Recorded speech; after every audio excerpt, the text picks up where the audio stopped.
In 1979, at Tel Fekeriye, just south of the Turkish-Syrian border, a great statue came to light.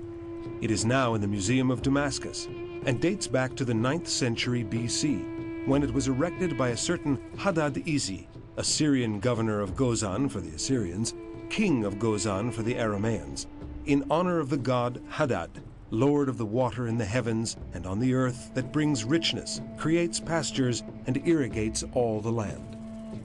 On the tunic is a long inscription in the Assyrian dialect of Akkadian and in Aramaic. The Akkadian text is inscribed in the place of honor, the front, while the Aramaic text is relegated to the back. Hadad, the storm god, was one of the most important divinities worshipped by the Arameans.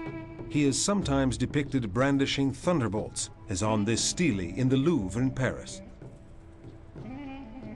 Hadad-Izi of Gozan was not the only Aramean king to have left a relic that has come down to us intact.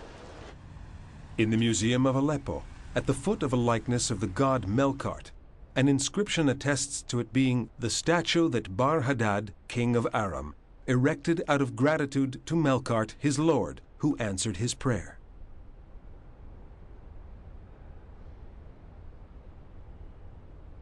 A longer inscription, also at the Louvre, was inscribed by Zakir, the king of Hamath, in thanks for a victory over 16 other Aramaean kings. The god who gave him that victory was Baal Shamayin, Baal, the lord of the heavens, who could be the same god as Hadad.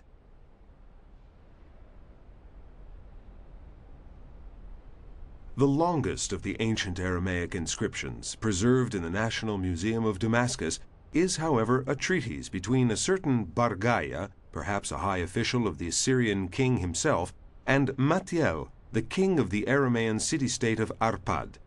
In the text, Bargaya lists a series of curses against Matiel should the agreement ever be broken.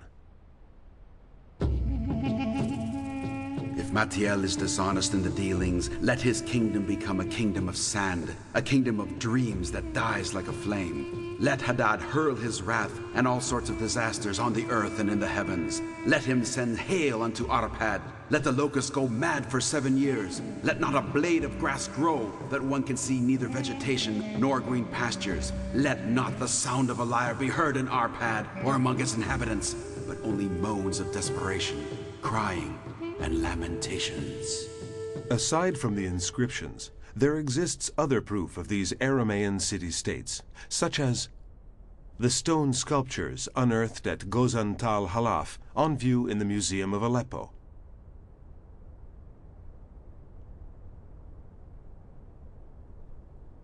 The delicately sculpted ivories from Hadatu Arslan Tash in the Museum of Aleppo and the Louvre.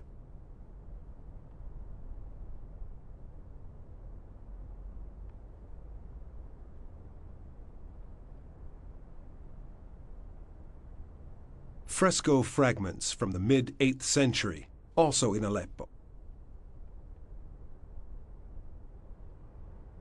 The frontispiece of the Temple of Hadad in the National Museum of Damascus.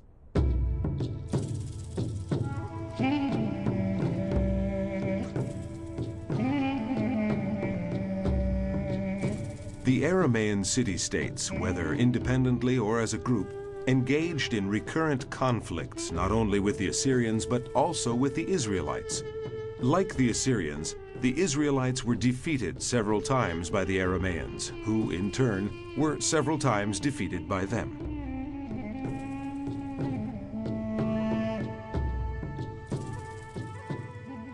Turkey, Iraq, Syria, Lebanon, Palestine, Israel, Jordan, and Egypt are the countries that still today preserve the memory of the ancient Aramaean civilization, often only in place names. First and foremost, the Aram Naharain, the Aram of the two rivers, the Tigris and the Euphrates, the Mesopotamia of today, the cradle of the Aramaeans.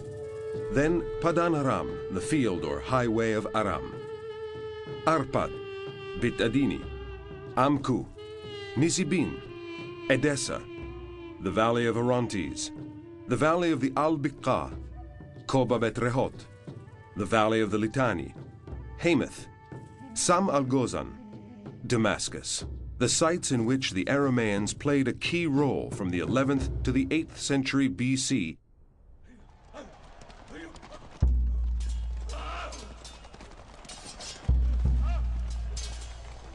in an endless succession of wars among themselves and against outside enemies. Then, in 732 BC, the Aramaeans were finally defeated by the Assyrian king Tiglath-Pileser III. Damascus was destroyed. Its last king, Ratson II, was killed, and the territory was broken up into provinces that were annexed by Assyria. Damascus will cease to be a city. It will become a collection of ruins. Its neighborhoods will be abandoned forever and will become grazing land. I will set fire to the walls of Damascus, and it will devour the palaces of Ben-Hadad. And the people of Aram will become slaves. Thus, the biblical prophecies came true. From that moment onward, the dispersion of the Aramaeans began.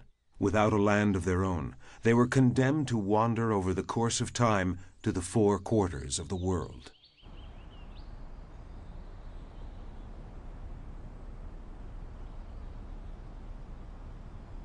Nevertheless, in their own way, the Aramaeans actually conquered the world, not with arms and the might of their nation, but with a far more effective instrument, their language, that has survived through the centuries and has come down to us in the liturgy of the Syrian Orthodox Church and the other Syriac churches.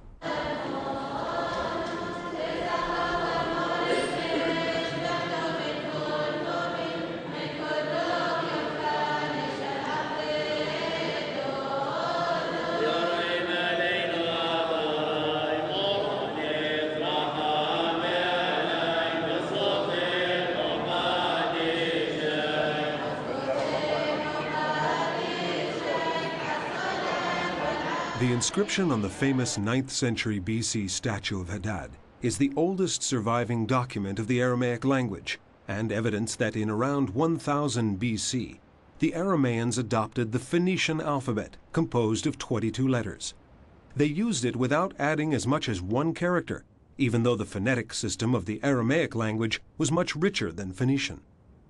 Long before conquering the Aramaean city-states, the Assyrians realized that it was much faster and more practical to write in Aramaic rather than Akkadian, the accepted language of the day. Akkadian contained an unwieldy number of characters compared to the 22 letters of the Phoenician Aramaic alphabet. In addition, Aramaic could be written with ink on skins or on papyrus, while the cuneiform Akkadian required a stylus which impressed the wedge-shaped characters onto soft clay tablets.